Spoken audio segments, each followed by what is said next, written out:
நிகழ்கால வாழ்வு என்பது மிகவும் முக்கியம். எதிர்காலம் நல்லதாய் அமைய வேண்டும் என்றால் நான் கூறுவதை காதில் வாங்கிக் கொண்டு உன் புத்தியிலும் மனதிலும் அதை பதித்து அந்த இடத்தில் அமர்த்திவிடு. அதன் பிறகு உன் நிகழ்காலத்தை நீ உணர்ந்து வாழ்வாய். நீ வாழும் காலத்தை உனதாய் ஆக்கிக் கொண்டால் எதிர்காலம் உனது பொற்காலமாக மாறும். இது நிச்சயம் நடக்கும். நீ ஜெயமாக நல்வாழ்வு பெற்று சுபிட்சமாக வாழப்போகிறாய் என் தங்கமே. உன் வெற்றிக்கு நடுவில் இடையூறாக உன் வாழ்வில் இந்த சிறிய சறுக்கல் தோன்றுகிறது. உன் மன வலிமையை சோதிப்பதற்கே அது நடத்தப்படுகிறது. அந்த நேரத்தில் மன வலிமையோடு நீ போராடி அதற்கான துணிச்சலை கொண்டு அவற்றிற்கு வரும் தடையை நீ எதிர்த்து பொறுமையும் நிதானத்துடன் கூடிய நம்பிக்கையோடு செயல்பட்டால் அகிலமே உனக்கு கிடைத்த வெற்றி என்பது போன்ற உணர்வை நீ அடைவாய். உனக்கு வரும் கஷ்டங்களால் அந்த நேரத்தில் மனச்சுமை அதிகமாகத்தான் தெரியும். ஆனால் நீ மனம் தளராது நின்றால் எல்லாம் வெற்றியே. உனக்கு கஷ்டத்தையும் பிரச்சனைகளையும் கொடுக்கும். நீ நடுவில் நிர்கதியாய் நிற்பதைப் போன்று உணர்கிறாயா? நீ நடுவில் எந்த துணையும் இல்லாமல் நிர்கதியாய் நிற்கிறேன் என்ற எண்ணத்தை மறந்து ஒரு நிமிடம் கண்மூடி மன அமைதியோடு எதையும் யோசிக்காமல் சாந்தமாக மாறி அமைதியான சூழலை உனக்குள் கொண்டு வா. அந்த நிமிடம் நீ நிற்கின்றதே என் பிடியில்தான். உன்னை நான் என்ற உன் அன்னை தாங்குகிறேன் என்பதை நீ மனமாற உணர்வாய். எதற்கும் அஞ்சாதே. எதையும் துணிந்து எதிர்த்து நில். உனக்கான என் துணை என்றும் உண்டு. உன்னை நிச்சயம் உன் அன்னை நான் வழிபடுத்துவேன், நல்வழிப்படுத்துவேன். உன் மனதில் ஓடும் அனைத்து எண்ணங்களும் ஆசைகளும் கனவுகளையும் நான் அறிவேன். எதிர்காலத்தின் வாழ்க்கை எப்படி இருக்க வேண்டும் என்ற கனவுகளை அழகாக உன் மனதில் கோட்டை கட்டி வைத்திருக்கின்றாய். அந்த மாளிகையில் உள்ள அனைத்து உறவுகளும் எப்படி இருக்க வேண்டும் என்ற உன் எதிர்பார்ப்புகளும் அவர்கள் இன்னும் உனக்கு சொந்தமாகவில்லை. ஆனால் அவர்களை எப்படி பார்த்து கொள்ள வேண்டும் என்ற அக்கறையும் அன்பும் உன் கனவுகளில் பிரதிபலிப்பதை நான் உணர்கின்றேன். உன் வாழ்க்கை நிச்சயம் அழகான எதிர்காலத்தோடு பொற்காலமாகத்தான் இருக்கப் போகிறது.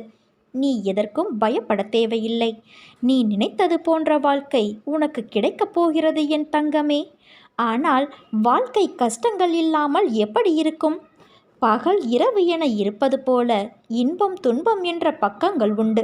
இந்த யதார்த்தமான உலகியல் நியாயங்களை நீ ஏன் உணர மறுக்கிறாய்? ஒன்றை பெற சில போராட்டங்களையும் கஷ்டங்களையும் நீ தாண்டித்தான் வர வேண்டும்.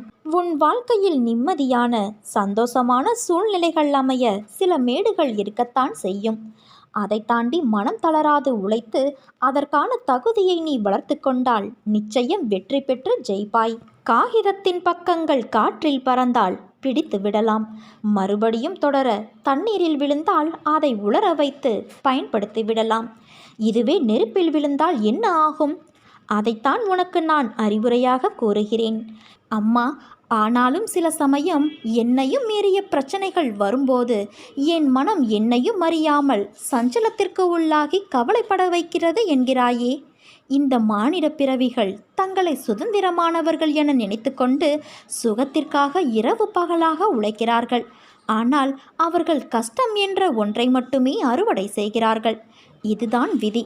இந்த விதியானது நல்லதாக திரும்பி நல்ல நேரம் வருவதற்கு முன்பு ஒரு கஷ்டம் உன்னை இப்படி ஆட்டிவிட்டு செல்வது தவிர்க்க முடியாத ஒன்று. எதிரிகளிடம் சிக்கிக்கொண்டு அனைத்தையும் இழப்பது, வம்பு வழக்கு என்று அலைவது, நீடித்த புகழ் நிலை மாறி அனைவரும் புறக்கணிக்கும் வகையில் அவமானம் உண்டாவது போன்ற நிலைகள் தோன்றுவது. இதனால்தான் கடவுள் தன் பக்தனுக்கு இத்தகைய நிலைகள் வரக்கூடாது என்பதற்காக அவனுக்கு நோயாக, கடனாக, சிறிய விபத்தாக, ஏமாற்றமாக மாற்றி அமைக்கிறார். விதியின் பிடி உன்னை இருக்காமல் உன் அன்னை நான் பார்த்து கொள்கிறேன். அவசியமென்றால் விதியையே மாற்றுவேன்.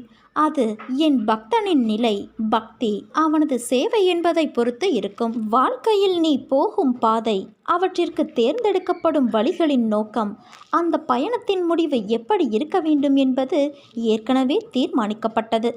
அதன் வழியில் நீ நடக்கின்றாய்.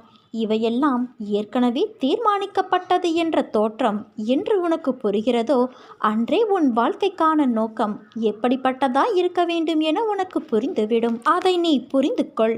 அதன் அனுபவங்களை புரிந்து கொள்ள வேண்டும் என்று நினைப்பவர்கள் குறைவுதான். ஆனால் அதை நீ புரிய வேண்டும், உணர வேண்டும் என்று நினைத்தால் இந்த ஜென்மத்தில் எல்லா பிணைப்புகளிலும் சூழ்ந்து எது நிலையுள்ளது நிலை இல்லாதது என்று அறிய எண்ணி பார்க்காத சோதனைகளும் உனக்குள்ளே யுத்தம் நடக்க வைக்கிறது. யுத்த களத்தில் 2 பக்கமும் நீதான் நிராயுதபாணியாக நிற்கின்றாய். இப்படிப்பட்ட சூழ்நிலையில்தான் மகாபாரதத்தில் நிகழ்ந்து கிருஷ்ணனுடைய அவதாரம் வெளிச்சமாக தோன்றியது தெரிய வந்தது. அதே போலத்தான் உனக்கும் வாழ்க்கையின் களம். உனக்கு என் அருளும் ஆசையும் எப்போதும் உண்டு. நீ நன்றாக ஜெயமாக வாழ்வாய் என் குழந்தையே. நான் இருக்கையில் நீ எதற்கும் பயப்படாதே. என் துணை உனக்கு எப்போதும் உண்டு. உன்னை உன் அன்னையான நான் நல்வழிப்படுத்துவேன். உன்னை விட்டு நான் விலகுவதும் இல்லை, விலகி போகும்படி நான் செய்வதும் இல்லை. என் கருவில் தேர்ந்தெடுத்த வரம் நீ. உன்னை போன்று மற்றவர்களையும் உருவாக்க நினைக்கும் என் உயிரான உன்னை, என்னை நேசிக்கும் உன்னை அம்மாவாக அப்பாவாக என்றும் என் கருவறையில் அரவணைப்பேன். நான் உனக்குள் இருக்கும்போது நீ வேறாக எங்கே இருக்க முடியும்? உனக்கும் எனக்கும் இடையில் தூரம் என்பது வெறும் மாயை. அந்த தடையை தகர்த்தெறி. அப்போது நாம் இருவரும் ஒன்று சேரலாம். உன் வாழ்க்கையை இன்றைய நாள் வரை உன்னை காயப்படுத்திய விஷயங்கள் எல்லாம் உன் முந்தைய கர்மாக்களின் எதிரொலி. மழைக்கு முன் எப்படி இடியும் மின்னலும் வருமோ அதே போலத்தான் உனக்கு வசந்த காலம் வருவதற்கு முன் இந்த கஷ்டம் வருகிறது. உன் யூகம், உனக்கான பூமி, உனக்கான வாழ்க்கையெல்லாம் உன்னை சேரும் நாள் மிக விரைவில் இருக்கும். உன் சந்தோஷ கண்ணீரை பார்க்கத்தான் என் மனம் ஏங்குகிறது. நீ என்றும் தலைத்து வேரூன்றி நின்று வளர்ந்து மேலோங்கி நிற்பாய். உனது பிரச்சனைகள் எல்லாம் மண்ணில் தன் வளர்ச்சியை 1000 தடங்களை காணும் விதையாய் உன்னை நான் விதைத்துள்ளேன். நீ நிச்சயம் மடைக்கலம் தரும் மரமாய் வளர்ந்து நிற்பாய் குழந்தையே. பயப்படாதே, கலங்காதே. உன்னில் உன் அன்னையான நான் நிச்சயம் வெற்றி என்ற தீபத்தை ஏற்றுவேன். உன் நம்பிக்கை, பொறுமை, எதையும் தாங்கும் உணர்வு எவ்வளவு உன்னதமானது என்பதை நான் அறிவேன். உன் சந்தோஷத்தில் என் சந்தோஷம் இருக்கிறது. உன் அழுகையில் என் கண்ணீரும் இருக்கிறது. உன் சண்டையில் என் மேல் நீ கொண்ட தாயின் உரிமை இருக்கிறது. அடம் பிடிக்கும்போது உனக்கான நல்லது கெட்டதை தெரிய வைக்க வேண்டும் என்ற பொறுப்பும் எனக்கு உள்ளது. உன்மேல் நான் கோபம் கொள்ள மாட்டேன். அதை தாண்டி என் கோபம் இருந்தால் நிச்சயம் அது உன்னை நல்ல வழியில் மாற்றுவதற்காக மட்டுமே இருக்கும். நீ எல்லா செல்வ வளங்களையும் பெற்று சீரும் சிறப்புமாய் மகிழ்ச்சியான வாழ்க்கையை பெறுவாய் குழந்தையே. உன் காலம் வரும் வரை நீ பொறுத்திரு. உனக்கு திரும்ப திரும்ப வலியுறுத்துகிற ஒரே விஷயம் இது மட்டும்தான்.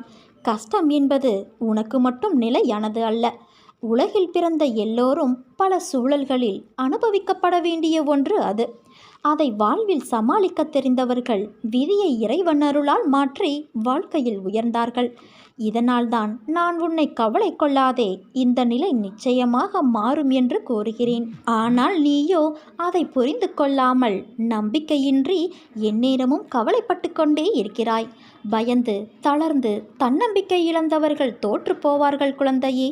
வாழ்க்கையில் ஜெயிப்போம் என்ற நம்பிக்கையோடு நீ செயல்படு. இன்று இல்லை என்றாலும் நாளை நிச்சயம் நீ வெற்றி பெறுவாய். உள்ளத்தாலும் உடலாலும் நீ ஓய்வின்றி உழைக்கிறாய். அதற்கான பலன் நிச்சயம் ஒரு நாள் உன்னை வந்து சேரும். நீ வாழ்க்கையில் உயரப் போகிறாய். உறக்கச் சொல். இந்த உலகமே உனக்குத்தான் என் தங்கமே. கஷ்டங்கள் என்பவை ஒவ்வொருவருக்கும் வேறுபடுமே தவிர அவை அனைவருக்கும் வரக்கூடியவை. அவற்றை எதிர்கொண்டு கடந்து செல்லும் போதுதான் நீ பக்குவமடைகின்றாய். ஆனால் நினைத்தது நிறைவேறாமல் போனதால் உன் மனதில் கவலை, பயம் கொள்கிறது. இதுவே உன் எதிர்கால வாழ்க்கைக்கு பெரும் தடையாக மாறும்.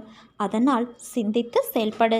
மற்றவர்கள் நினைப்பதை பற்றி நீ சிந்தித்து கொண்டு இருந்தால் அவர்கள் எண்ணுவது போலும் உன்னால் வாழ முடியாது.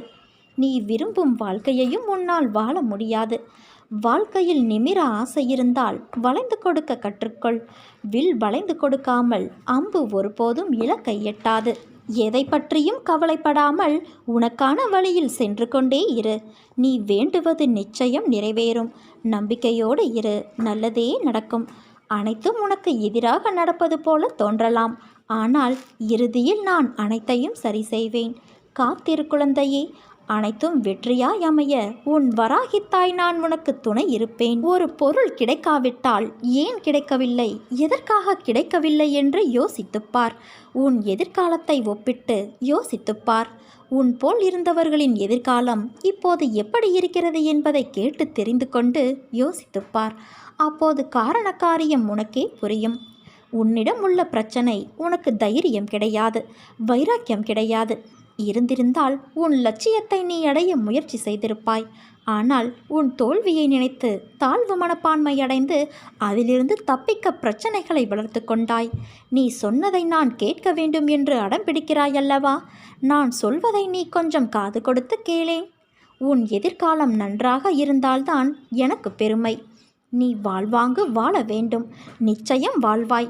உன் நியாயமான கோரிக்கைகளை நிறைவேற்றத்தானே உன் வராகித்தாயான நான் இருக்கிறேன். நீ எதை நினைத்தும் கலங்காதே. கவலைகளை நினைத்து கலங்குவதால் என்னிடம் இருந்து நீ தூரமாகிறாய். என்மேல் நம்பிக்கை இருந்தால் என்னால் உனக்கு முடியாத காரியம் என்று எதுவுமே இருக்க முடியாது. இப்போது நீ கடைப்பிடிக்கும் பொறுமையால் பல பிரச்சனைகள் தானாகவே சரியாகி வருகின்றன. உடனே எல்லாம் சரியாகிவிட்டதே என்று பழையபடி ஏதாவது பிரச்சனைகளை இழுத்து கொண்டு வராதே. பொறுமையை இன்னும் கொஞ்ச நாள் கடைப்பிடி.